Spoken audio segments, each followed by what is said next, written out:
Sam Carlson with Carlson Management Construction, based out of Morgan Hill, and work mostly Bay Area and mostly Peninsula and South Bay. Yeah, So cool. we're creating a playbook series, and what that means is that we have a lot of, through iSpy, we work with restaurants throughout the US. We have a lot of people who are just starting out restaurants, opening their very first restaurant ever.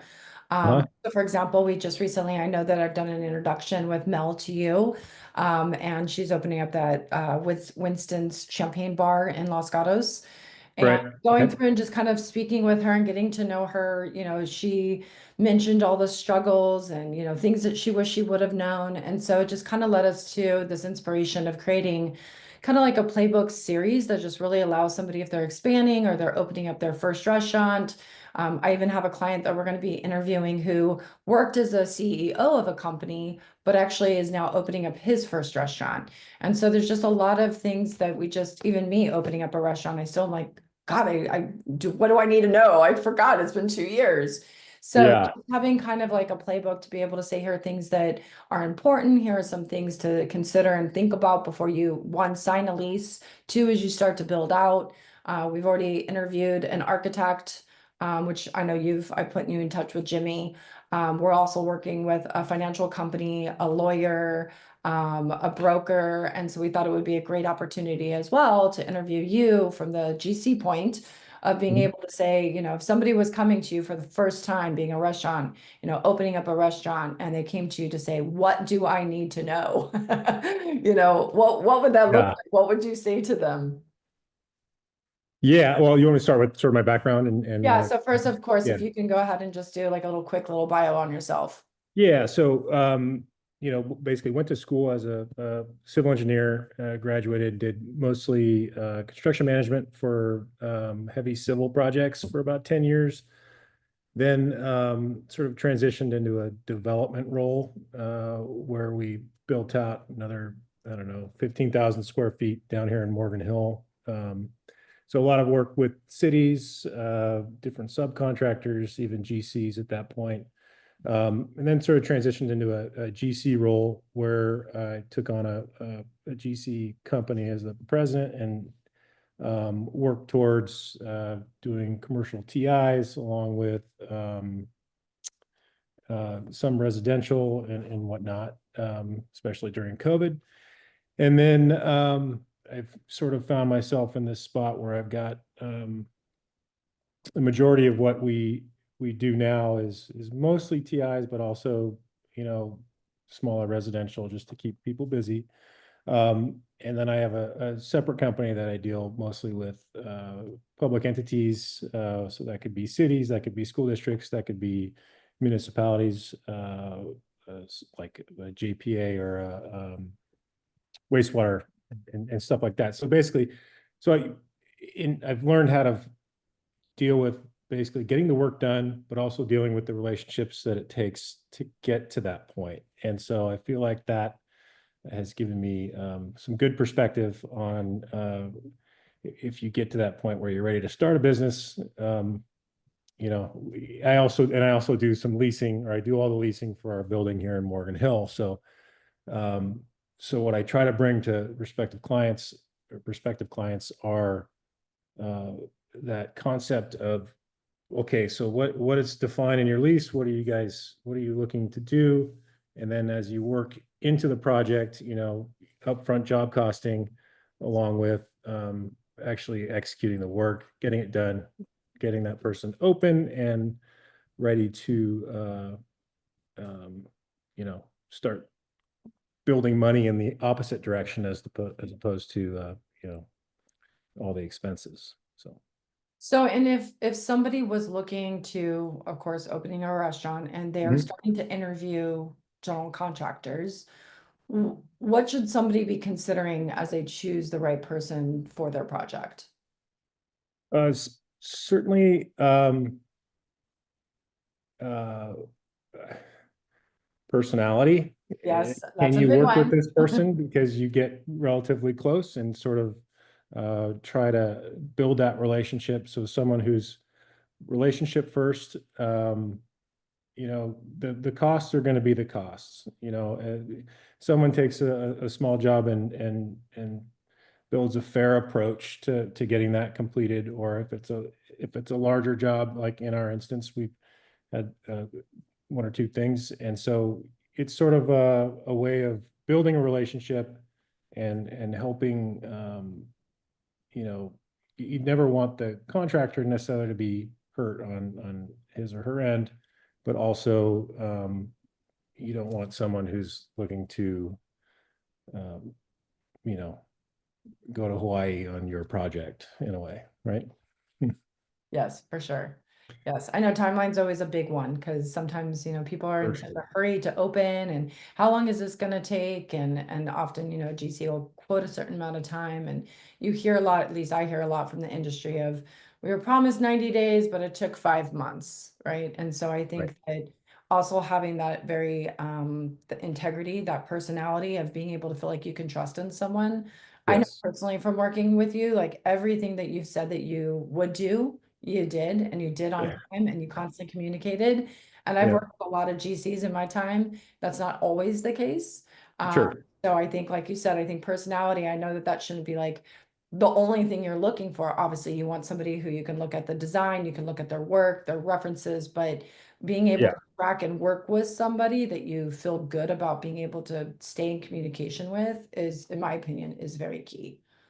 Yeah, and I mean, just to add to that, it's also about trying to understand workload, and that goes both ways. Where clients have certain expectations, general contractors have definitely have certain expectations, but can you execute on on getting to that common goal of getting the project done on time? Do you have the resources to do it? That's Do they have the funding, but also does the contractor have the ability to execute the work? Do they have the right subs in place? Do they have a general concept of scheduling, which there's a lot of folks that can put a schedule together but don't actually use it. Um, but the majority don't even know how to put a schedule together. They just have been doing it for so long that they can, maybe articulate it, but to be able to follow it along on paper is a little difficult sometimes for some folks. So it sounds like accountability, like being able to, Accountability. Yep. yeah, that's a big Absolutely. one for Yeah. sure. Yeah, definitely one that you want in a GC for sure. Yep. And then I know that, for example, Mel, in our conversation that we had with Mel, I made Mhm. the introduction, to her with you, and she really liked you. She was working with, I think she referred to it as her coach, who was kind of helping her through each of the processes. Right. And she'd already had, and they only could select, 2 or 3 people to be able to bid from, right? And so Yeah. I kind of already asked this question, but I'm going to ask it again because I do think it's really important is, if you've got 5 different referrals that have come to you as GC, obviously you want to look for, who do you feel comfortable with that you could build a relationship with, because it will be an intimate process of communication for 6 weeks, 3 months, 6 months, depending on how big the project is. Right. But how else would you decide on who should be your right GC? How do you make that kind of decision how do you think people are making that decision? Certainly responsiveness and making sure that follow through, and that could start at the very beginning. Now that's your initial interactions are either by referral. You know, does this person call you back? Does it take 2 weeks for them to get back to you? That's probably a bad start to begin with. It does estimating, are they asking the right questions? Are they just sort of winging it and throwing a number at it? There's a lot of different things that you can see in the upfront conversations as to how they're going to approach the job along the way. If you've got someone who's, on the lower end of sort of the spectrum of GCs, they probably are just going to wing it. And they're going to throw a number at it, not ask questions, not understand the full concept of how you want to execute your project. So So I think it's really that first couple weeks where you guys get to know each other and understand if everyone kind of, and to be honest, the GC is doing the same thing to the client. Nobody wants to get into a project with a client that is not respectful of anyone's time, of the maybe they're naive and really don't have a general idea of how to execute a project. Um, and so, it kind of goes both ways, or at least and how I approach things is that you might be interviewing me, but I'm interviewing you as much as you are me. So it's That's a sort really of, good point. I like that point for sure. and I try not to get into, haven't been into any challenges, so that's the way I like to keep it. I can understand that. It's interesting that you mentioned it in that way too, because when I first was introduced to you, I had multiple GCs. I've had GCs over the years. Some of them have retired, whatever it may be. And so I had a few different GCs I was interviewing and I was, in conversation with. Sure. And, what I really appreciate about you is you came not only once, but twice down to location to meet with me, to walk through, see my vision, have a conversation about it. So you can see for me kind of what my expectation or where I wanted to go. And I could hear your thoughts and feedback right off the get-go. And so we already immediately built that relationship where I won't say who the other people are, but I had Yeah. other GCs where it was like, send me your electronic blueprint and let me know kind of some ideas of what you want. And we'll let you know, and it was like, huh, okay, that's not really like a relationship. And then even then I had to follow up multiple times to say, are we gonna meet? Like, do you have any other information? Do you need anything else from us? And it was really hard to kind of get it, even get them to respond.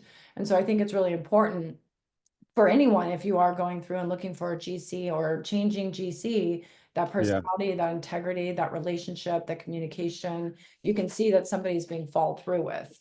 So Yeah, a really good example is actually just happened to me yesterday, and not to my credit, but also to the client's credit, their potential client. They're looking at a space, and they have not signed a lease yet, but they're close to signing the lease. So she's doing her due diligence.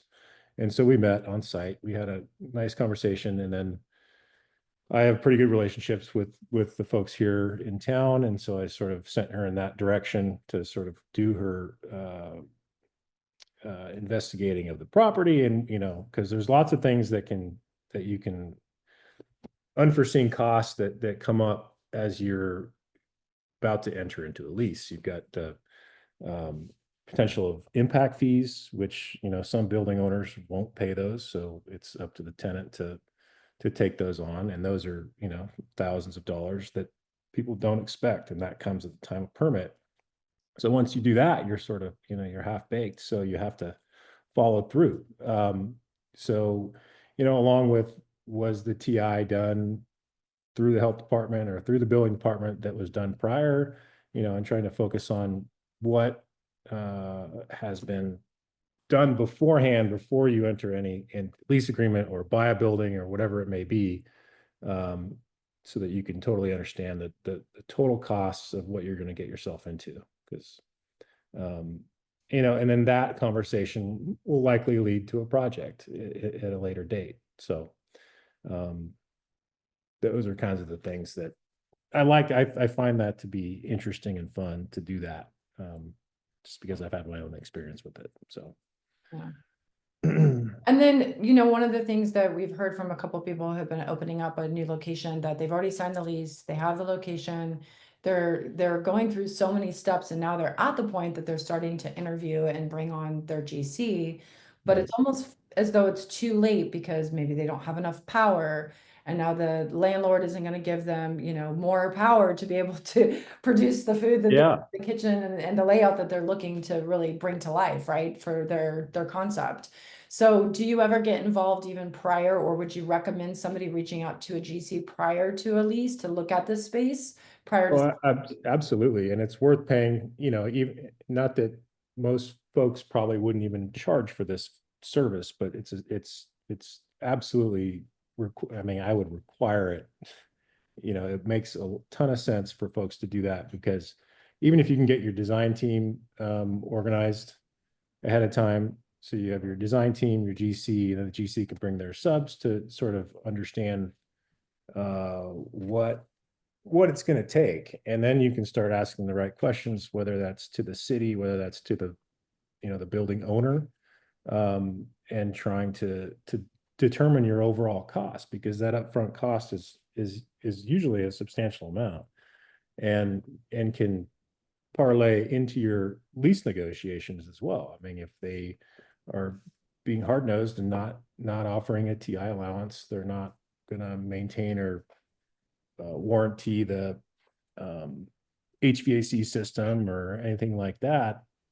Those are pretty major deal points that need to be addressed at the front end. And you might spend, to bring a consultant out, your architect or anyone else, $1,000 or whatever it may be, to do those initial assessments, but it'll save you, could save you hundreds of thousands of dollars in the end. So, Well, I'm actually going through that sadly right now myself, because I wasn't a part of some of our leases. And like our lease, our commissary, as you know, that particular location, it was in our lease that HVAC would be covered, right? And so it just went out.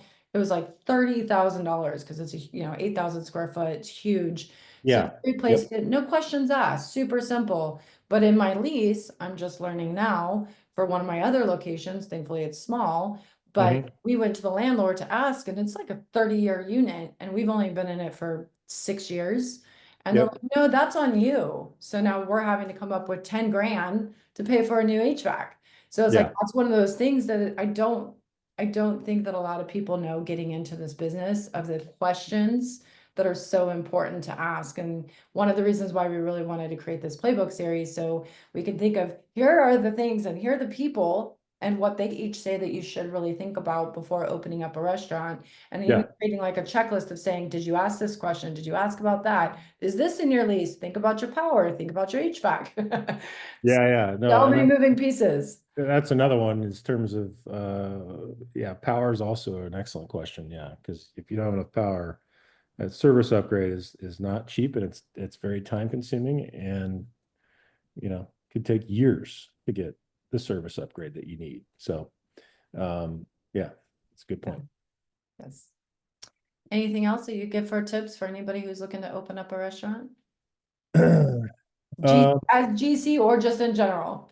Yeah. I think the upfront due diligence is critical. Maintain a good working relationship with your GC and your design professional, whether that be a designer, and knowing that in essence, the A&E, architectural engineering industry, they get beat up a lot because they get it's that initial upfront cost that you have to pay to determine your scope. And determining your scope is really important, because especially if you're going to bid it out to a few different GCs, to get consistent numbers back, and to get a project that can be executed in a timely manner and cost effective manner. A good set of drawings is really helpful. And so, having a good relationship there is really critical for the project. Sometimes, it's just cosmetics and whatever, and so that's relatively straightforward. Be fair, there's lots of different ways to go about doing projects. And if typically, if you're fair with them, and they'll usually be fair in return. Probably put a contract in place is a good idea. There's some folks out there that may just go for it. But it's always nice to have something to refer to if in the event something does happen. And that's for protection for both the client and the contractor, and just so you have an agreement in place that you can, reference in the need of it. I think the other one would probably be be realistic on your timelines. And, and, you know, it's, it's tough to sometimes, if you haven't been around construction, or if you haven't been around dealing with cities or counties, health department and whatnot, like these things take a lot of time. Especially just to schedule an inspection with the health department in Santa Clara County, you can be a week to 2 weeks out. And there's a lot of steps, a lot of pieces need to fall in place so that that could be a successful, inspection process. So yeah, I think those are some good pointers that sort of people don't always know. And it just, things do take time. It's just, and we all, being on the build side, we know you want to get in there and start operating, but there is a realistic timeline and cost to the project. So, it's sort of it goes both ways, I guess. Yep, definitely. I agree.